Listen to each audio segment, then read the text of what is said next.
Hi, everyone. Welcome to the School of Self-Mastery Summer Fridays. Woo-woo. Yeah, this is our second edition, second episode of Summer Fridays, and we're here live and in person. This is the first live interview I've ever done, and I'm super excited. We're both here. This is my guest, Michelle McGlade, and we are here at Podcast Movement in Chicago. We're in my hotel room recording this, and we had the opportunity to do it in person. And so we said, heck, why not? Why not? Why not? So this is going to be a really fun episode. We don't know what will happen because we've never done this in person. So it might be weird because we have to look at each other and still look at you.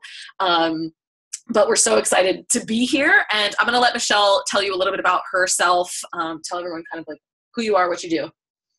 Well, that's a long story. No, my name's Michelle McGlade. I provide business strategy and mentorship for health and wellness experts, the future leaders of the wellness industry, to really help them move beyond their local business model into the online space so they can reach and touch more people. I love that. And for you specifically, I know that you had an offline model, which is why I think you're so passionate about helping people, transition that and reach more people, whether they, have a brick and mortar now, or maybe they're just getting started in their business online. Like maybe they didn't have a brick and mortar, but you can still help them kind of reach more people with that health and wellness. Yes, space. Because there's different types of modalities out there, and I work across the entire wellness industry. And so some people do just have online businesses and some have both.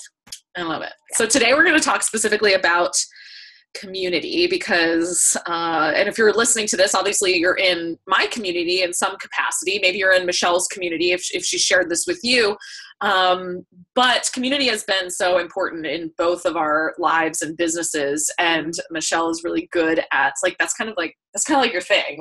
Really wanting to create community. I am. I'm really passionate about it because I know starting out as an entrepreneur how alone you can feel, on an island. I know that I was really looking to connect with people. That's part of my corporate background in sales. And so, but I couldn't find it within my industry. I had to actually look outside and connect with people outside my industry, which was fabulous. Yeah. But I'm super passionate about bringing community and having conversations about the good, the bad, and the ugly within the wellness industry. And so this is a topic near and dear to my heart. Yeah, I love it. And I think that most entrepreneurs probably feel that way. Sometimes you could even feel that way when you're in a lot of these communities, right? So I'm sharing this episode inside of, on my podcast, but as well as inside of my Facebook community, which is growing every day, but around 3,500 members at this point. And I think that there are still people inside that community that still feel alone, right? So just because you're a part of a lot of these communities doesn't mean that you're really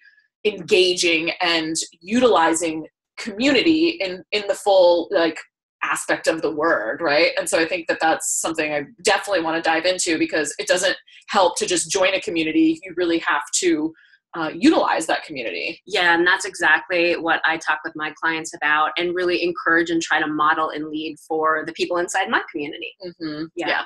So why do you think it's so important? And do you think it's more important for people in the online space to have community, or is it just equally important in terms of entrepreneurship? I think it's equally important. So when I say community, just to clarify, I mean a free Facebook community, a paid mastermind, your local association that you belong to. Maybe it's a regional chamber of commerce or even the Rotary. So it can be in your local area or it can be online.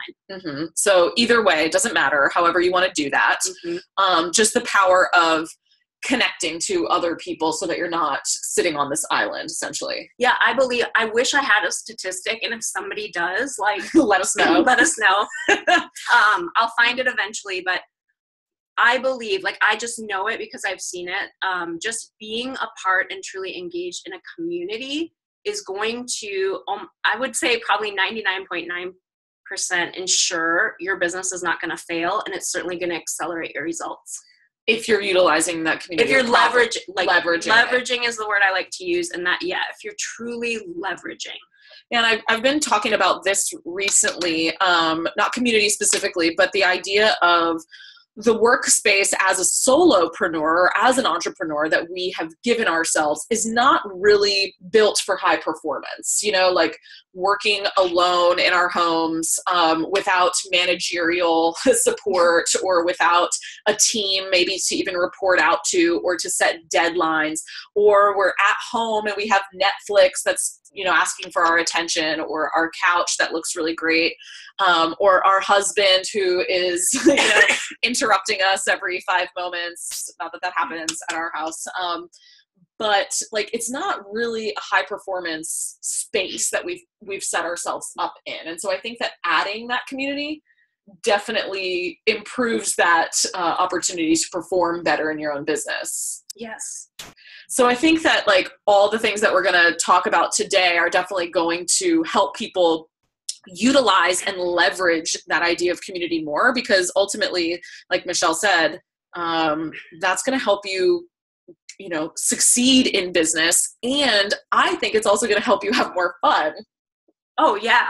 Like, because it should be fun. Right. Like this should be fun. And if you're on that island alone, it's not that fun, right? Like you can one of the things is like you get in your own head.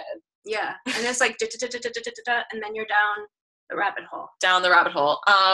So tell me a little bit about, like when someone joins a community, right? Like what should they do first, or how should they decide what communities to even join?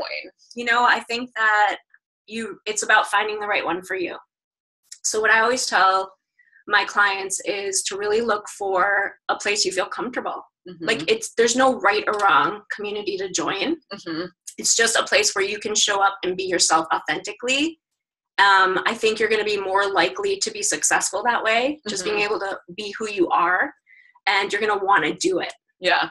So is there anything specifically that you would like, or maybe it's like a time frame, right? Because like when I join a community, I don't really know at first if it's going to be that place. So do you like test it out? Like, do you have a process that you do for like testing out new communities, especially in the online space? It's really easy to join a ton of Facebook groups, right? But that does you no good if you're not really enjoying the ones that you're in, or if they're not the right fit for you.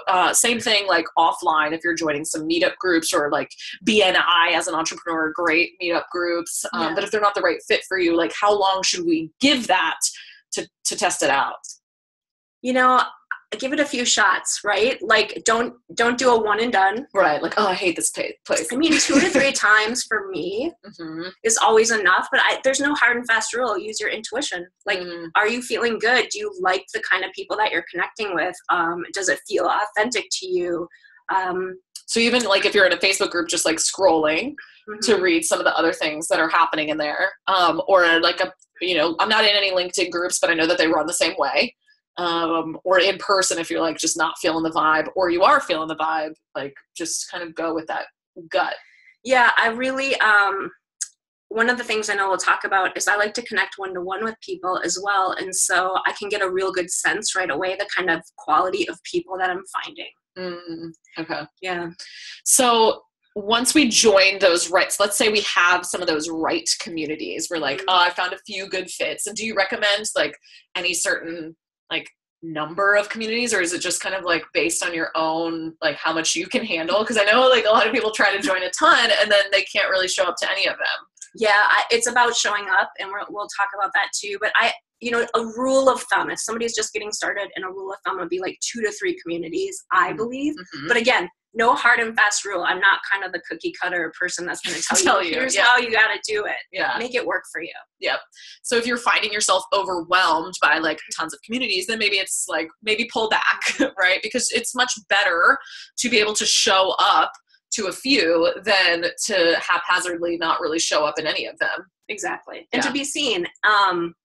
And the best way sometimes is to do 1 or 2, do that really well. And then I find I can layer in a couple more at a time. Right.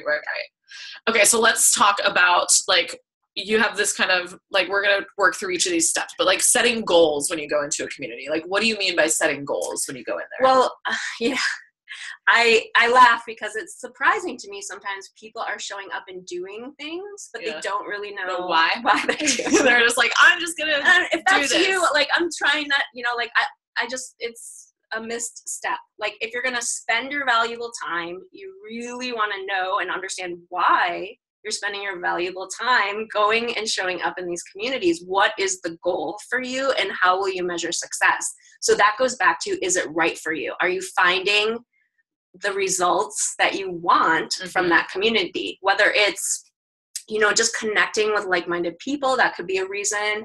Could be to get lead gen. It could be to just surround yourself with higher level thinkers. Higher level thinkers, exactly. Yeah, so I love that because I try to help people, you know, not do all the things, right? Like really do the things that are leading them towards the vision that they want to create while feeling good about the things that they're doing. But I see a lot of people in the online space filling their days with lots of like busyness, right? Like maybe they are spending tons of hours in these online communities. I'm guilty of that, by the way, so I'll just call myself out. I've been guilty of that for sure. But I love like being able to go into it and say, but there's an end goal here, or not even necessarily an end goal, right? Like what's the end? But like a result that I'm looking for in terms of like why I spend my time in this community versus that one, or when I show up to that community, this is what I'm here for, not like just being aimlessly wandering, trolling around. Yeah, exactly. And when you're more clear and you know why you're showing up there, you just kind of put that outfit on and it allows you, I think, to focus and really understand, you know, the task or how you're going to be connecting and reaching out to people there. And so once we've set those goals, once we're like, okay, these are the communities, these are the right communities for me, this is how I want, or this is why I want to show up into these spaces, whether it's online or offline. You know, how or why do we continue to show up? Like, what is it that you think is most important in terms of how we interact with that group on an ongoing basis? Yeah, I mean, I always talk about consistency because in two ways. I mean, first and foremost, people are trying to get to know, like, and trust you. It's marketing 101. That's absolutely one of the reasons to be consistent about participation. But there's a much, much bigger reason, I believe, which is I always talk about flexing a muscle because so many of the individuals that I work with really struggle. I mean, they really struggle to be visible and put themselves out there and network and build relationships. And so by really challenging yourself to be more consistent, you're developing that muscle over time and it becomes a lot more second nature for you and thus more results. Yeah. I love this. You're just smiling, so I wasn't sure. No, I'm smiling. It's like, so I'm like, I know it's weird. Like, trying to smile at you while still looking at them. Yeah. But I just actually like, when I'm recording this, like last night talked about how I show up on a live stream. I talked about live streaming and why it's important for me to show up consistently there. And I think the same thing is true for these communities that you're talking about. And, you know, my take on that was it's not necessarily because of my audience, like, although it is partly, like you said, like that's one reason. But the main reason that I want to show up every day on live stream or sharing my mission in some capacity is because it helps me move through the resistance, right? And flex that muscle of showing up. And the more I show up, the easier it is for me to show up. When I am consistent, it's easier for me to stay consistent, which kind of like sometimes doesn't make sense. It's like, oh, of course. Well, it's got to be like working out. It's got to be like dieting. Like if I like do the cycle where it's a cheat day or something, like that doesn't work for me because like then I totally fall off the wagon. And it's the same thing for me, and with working out, you know. And I talked about that on the live stream. It's like I love going to the gym, but even me, like when I stop going for like a week, or like usually like if I stop going for like 4 days, I'm like, forget it. I'm just gonna, I'm just gonna stop. My athletic career is over, right? Like, and so I think it's normal, even if you like that activity, right? And I like live streaming. I like podcasting. I like engaging with my audience. But when I get into that like non-consistency space, it becomes even more challenging for me to get back. So you're saying show up consistently, because that's going to help you be more consistent and get what you need out of those spaces. Yes. So does consistency depend on the individual? Well, sure. Again, I mean, I'm not cookie cutter, so Right. I'm not going to say everybody has to do it a certain way. But I do believe if this is something you're struggling with, then I would really challenge you to be like daily with the daily discipline. And that's daily like, discipline. that's what I call it, is the daily discipline, right? And it's like, it doesn't have to be this like big production either. So like when you say show up consistently to these communities, what is it that they should be doing, or what is it that you recommend in terms of how they, is there like examples of what showing up means, or is that going to be different to different individuals as well?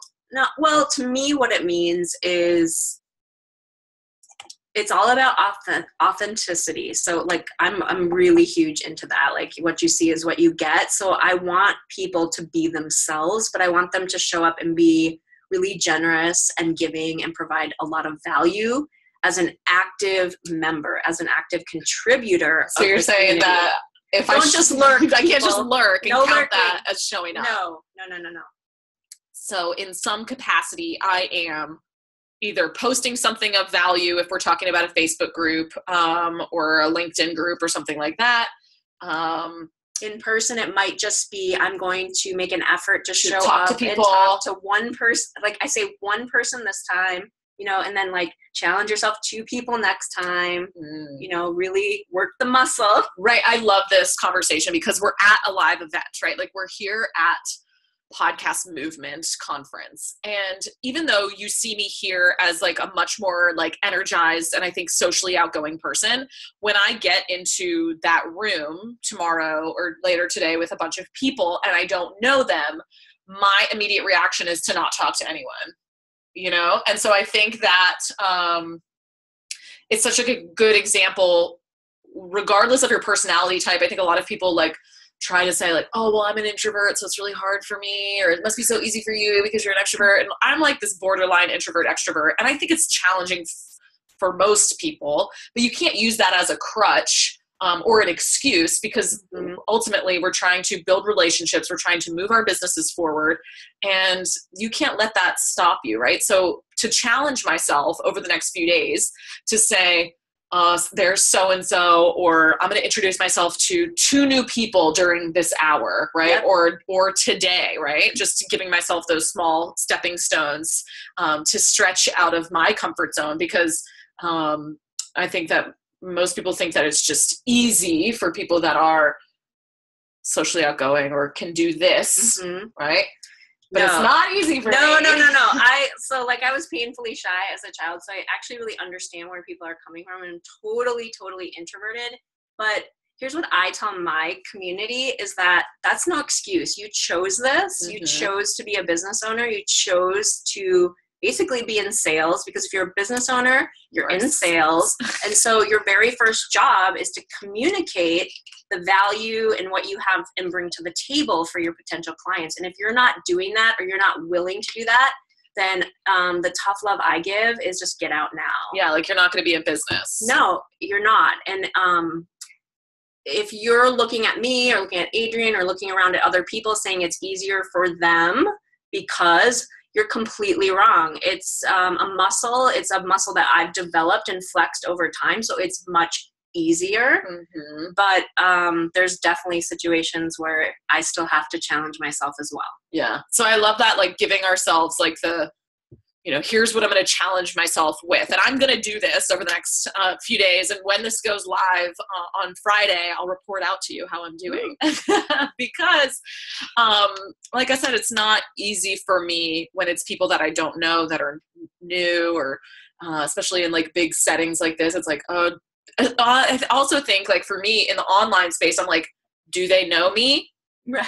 Or like, do they know that I know them? Right. Right. Like, because there's like this, sometimes I could know someone and they have no idea who I am. Right. And that kind of like erodes things for me too, because then it makes me even more like awkward. Insecure. mean you don't know how fabulous I am? No, I've also had the opposite where people come up to me and they're like, oh my gosh, I'm so excited to meet you. And I love that. But then I feel guilty. I'm like, I don't know who this person is. Right. You know, because my community is so, you know, it's growing, and I don't, like, if you don't have a name tag on it, or if you're a lurker, That's right. I might not know you, right? And that's why I want to know people. Like if someone is very actively engaged in my community, of course I know who they are. Mm-hmm. And so I think that's why, like, even at this is such a good example of like being at a live conference. It's so important for you to, if you're an online business owner or if you have any capacity of business online, to get to know the people online, especially if you're going to be in these circles with them in person, because it's much easier for me. I messaged someone that I've had an online relationship with, and I said, hey, do you want to meet up? And he said, yeah, let's meet up at 4:30 today. And that's so much more comfortable for me because we've warm. made that welcoming. connection already. And so then you can, you know, grow on the relationships you've already built. You know, that's why, actually, not that's why, but one of the things that you just said that I hadn't thought about sharing, but think about this. If you are the recipient of somebody who's brand new, like, to be welcoming, to remember to be very welcoming and how it feels to be new and to be the lurker and the person trying to put yourself out there for the first time. Don't forget, if you're on the receiving end of that, be welcoming. I love that because, you know, and you can apply this to in-person or online because like sometimes inside my Facebook group, and I'm sure you've experienced this as well, like people lurk for a very long time and then they decide to like come in maybe and introduce themselves. And I love when people tag me on their introductions because then it gives me a chance to see it and to be the first person to welcome them in, like with open arms, regardless of how long you've been in this community. Thank you for introducing yourself. You know, I'm so excited to meet you and know that you're here. And I think that that's a really good point because that feels really good versus it just, you know, you finally put yourself out there and no one receives it. I know. Don't do that, you know, like be the welcoming person, make the effort. Remember how it was for you when you first were flexing your muscle. Yeah. And like, even if you're not the leader of the group, like when you see those posts, remember how that person felt and welcome them in, you know, like be the welcoming committee, be the Walmart greeter, right? Like be like, hey, like I've been here for this long, like this is what I do, this is why you're going to love this community, etc. So I think that that's our responsibility as people, as part, that's what makes it community. You know, it's not just about me or you leading a community or you leading a community. It's about everyone there that's involved and engaged. I think about it as my family. Like if I'm going to be showing up somewhere over and over and spending my valuable time, I want to give and I want to receive whatever it is that, you know, comes back. Does that make sense? Like, but I'm there to just I'm choosing to be there. So I'm going to add value. I'm going to give and be generous and authentic. And and then you'll be able to receive in return, because I do see a lot of people doing trying to get a lot of taking from communities. And it never, like, you know, a lot of people are like, oh, doesn't it threaten you when people come in and post like about I'm like, no, because if that person has not engaged here, it will not work, you know, because I truly believe that people buy from people that they like, know, and trust. And if you're not engaging in a give and take relationship, it's not going to work. Right. So you can't just show up to those communities once a week, or even if you're showing up daily, but just only focusing on taking, right? Like it's not going to feel good, and it's not going to pay itself off in terms of the energy you're putting into that community. It's such a great point. Like I tell my clients as well that, you know, if you're just putting out there, like I'm just showing up and I'm not getting clients, I'm just showing up and I'm not getting clients, then again, I'm kind of a tough love sort of gal. It's like, don't do it. You're wasting your time. So let's talk a little bit about how to really make some of these larger communities feel smaller, or to feel like more connected in those spaces. Because I think this is sometimes where people get overwhelmed. Like I said, even live and in person here, like we had like a small intimate mastermind group yesterday. I'm great in those settings, right? Like that's fine for me. Although I was exhausted and went to bed at 8 p.m. Too much, I call it peopling, too much peopling. We're going to get a lot of peopling over the next few days, but like when I go into that large room with lots of people, sometimes like that's my cue to be like, okay, I'm just going to retract and I'm going to take in the information and then I'm going to go back to my room. Right. So how do I get, and same thing online, you can come into a large Facebook group like this one, maybe it's 3,500. I've seen Facebook groups that are over 20,000 people, 25,000, 30,000. Right. So how do we take that and get more connected? 1-to-1, baby. 1-to-1. Good old fashioned 1-to-1. You know, yeah. It feels kind of scary. It does feel scary. And when I'll tell you a story here that maybe will help put your audience at ease. But when I first came online, and I had a lot of experience in business and networking and connecting, I kind of got lost in that, you know, exactly what you're talking about. These big groups, I'm hanging out, I'm posting, I'm trying to be visible and do all the right things. And I was like, this is not working for me. So again, went back to what am I really good at and how do I connect best with people, which is for most of you, the human experience, which is 1-to-1. So I started to reach out to people that stood out to me, people that I admired from afar, people that like I really liked the content or what they were saying. And this is true in person as well. This is how we connected. Yeah, yep, exactly. Because we had been introduced like by a mutual friend and I was like, let's have a chat, you know, like let's just see chat. what happens. Yeah, exactly. And then I asked them to a 1-to-1 date, whether that's in-person coffee, online coffee, glass of wine, whatever is great for you. And there's no shortage for doing that. Like it will advance your relationship within with that person, obviously, but within the community, you'll feel more connected as you do that and more engaged. Yeah, and then people will start, you know, connecting with you more, connecting you with other people that you think that they think you would be a good fit to chat with or to work with or whatever. But I love that example. And sometimes I hear and see people going into these one-on-ones with ulterior motives. Oh, good point. Yep. So these one-on-ones that you're speaking of, it's literally like, let's just get to know each other. Exactly. Just like I did in person when I was building my brick and mortar business, I would be out networking at the chamber. I'd be going to book clubs, local community events. And if I found people that, you know, I really thought were a fit for me. Like I either thought they might be a potential client or they might have access to potential clients or just be somebody in the community I wanted to know better, same online. I would just ask them out to a coffee date. Yeah. And I think that like, cause I've even had clients who in the past, they were, you know, doing some of these chats and they're like, but is it a valuable use of my time if I'm not getting clients directly from these chats? And I'm like, only you can decide that, right? Like only you can decide that you are genuinely interested in connecting with other people. And if you're not, like if it feels like it's not worth your time, then no, don't do it because it won't feel good. It won't work anyways. That's right. But to me, like whenever I'm reaching out for those coffee type chats, like just to get to know you type of chats, they always feel really good for me. And there's definitely no ulterior motive around like what I'm expecting in return from that conversation. There's nothing, right? Like it's just, let's get to know each other, see how we can support each other, in any way, you know? And that, two things come to mind. That's why I genuinely like try to connect primarily or ask people out who I want to know better, who I genuinely want to know better. And here's the thing. One of the objections I get all the time from my clients is that they're afraid to do that. Like the fear of rejection is there. And here's what I would tell you if that's, like what's on your mind.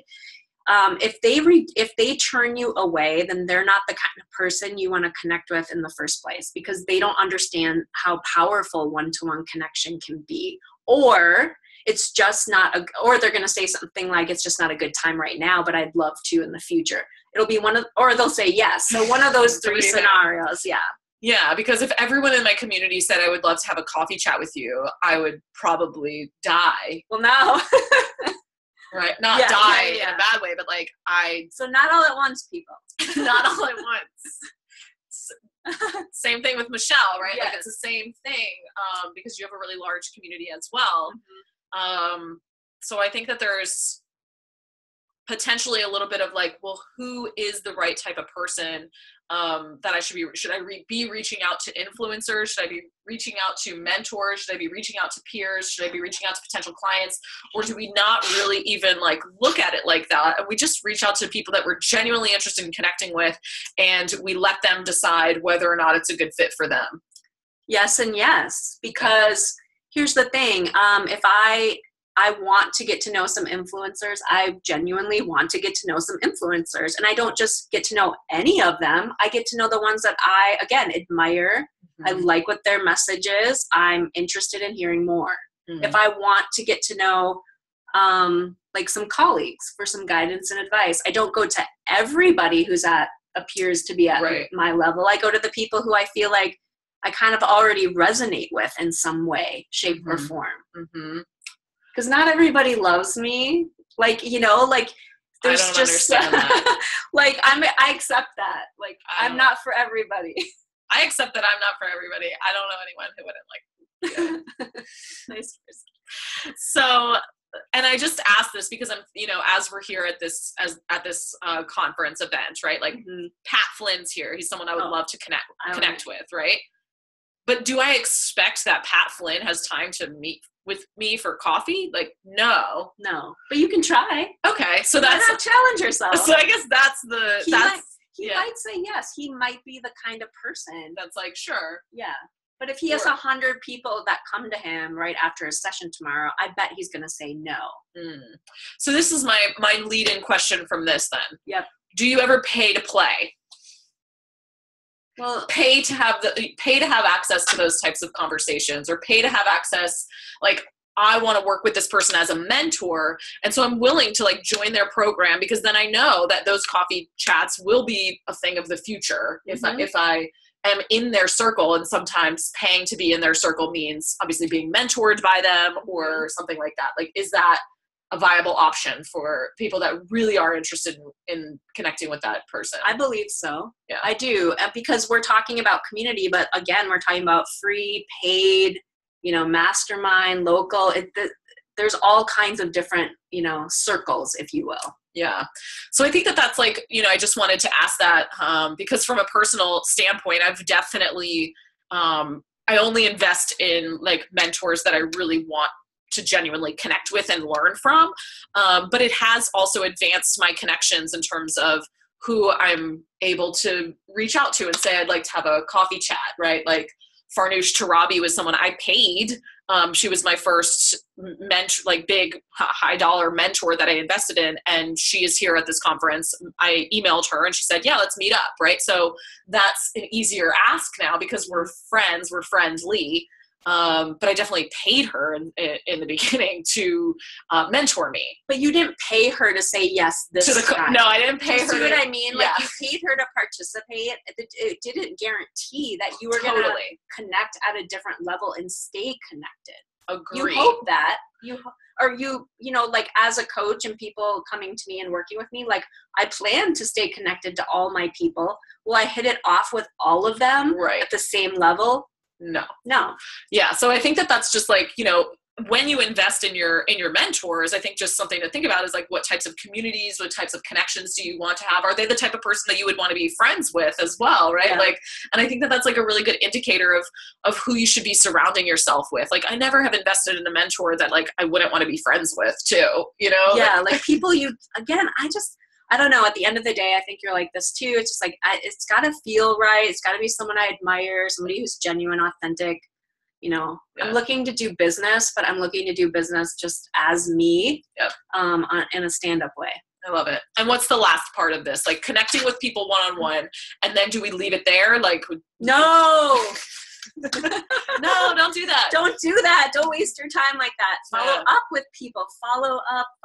If you're going to spend, again, all of your valuable time and effort and go that extra mile to connect one-to-one inside this big community, then stay connected. Unless it didn't jive. Right. Yeah. And that happens every once in a while. But most likely you know who you want to connect with and why, and it's usually a good fit, and follow up, stay connected. Yeah. And be the person that takes the responsibility to follow up, because you don't want to like put it on that other person. And I'm going to call my dad out on this because he's like, you never call me. I'm like, your phone works too, right? Like, call me. So, that works both ways. Don't expect the other person to reach out or follow up with you. Like, if you really want to stay connected to them, you should both be responsible for following up. Yes. Be a leader in your own adventure. So, community is part of that. And if you want something from a community, besides understanding what it is, don't put that on other people to bring it to you. Be a leader and go ask for it, and look for it and earn it, essentially. I love that. It's the same thing with selling, right? Like, you have to follow up because you have to take that personal leadership to do the work. And if you really genuinely want to be connected to these people, show up consistently, whether it's a paid or a free community. And that you mentioned that, I think that I see a lot of people who are in paid communities and don't take full advantage of them. And I think that that's a big mistake, because I think part of the reasons that I've joined like courses sometimes is just for the community. Yep. Because I knew that the type of people that were going to join that program or that course were the type of people that I wanted to be connected to. Yep. So utilizing that when you have paid for a course and it has a community that you really want to be connected with, I think that that's super important. And then reaching out one-on-one, staying consistent, and following up. It's simple. It's simple stuff. It really is. But they're not doing it, right? They're not doing it. It shocks me. You guys shock me. So our request of you today is to make sure you're in some of the right communities, right? Like, make sure they feel good for you. Yep. Show up or set the goal. Set the goal. Make sure you know why you're there. Make sure you know why you're there. Show up consistently and add value and contribute to that space. And then we're going to reach out one-on-one. Yep. And then we're going to follow up with those people. Yep. I love it. Where can people find out more about you? MichelleMcGlade.com. Perfect. That's where it all starts. And you have a resource for them. Yeah. If you're looking kind of for a cheat sheet on how to get started and leverage community, MichelleMcGlade.com/Summer Fridays. Perfect. I'll put it in the show notes. You can go to MichelleMcGlade.com/Summer Fridays, where she's going to show you how to leverage community to make it work for you. And Michelle's the type of person that's not going to lead you in the wrong direction or give you a cookie cutter formula, but it's going to feel good, which is exactly what we want for you inside of these communities. So, Michelle, thank you. Thanks for having me. Yeah, this was fun. This was fun to do it in person. Now we're going to go jump on the beds. We won't keep the video on for that. No, we'll turn that off. But thank you for joining me on Summer Fridays. Michelle, it was awesome to have you here. I will put the link to Michelle's resource in the show notes and in the box below if you're watching on the video. But if you're listening on the podcast, thank you for being here. We will talk to you next week.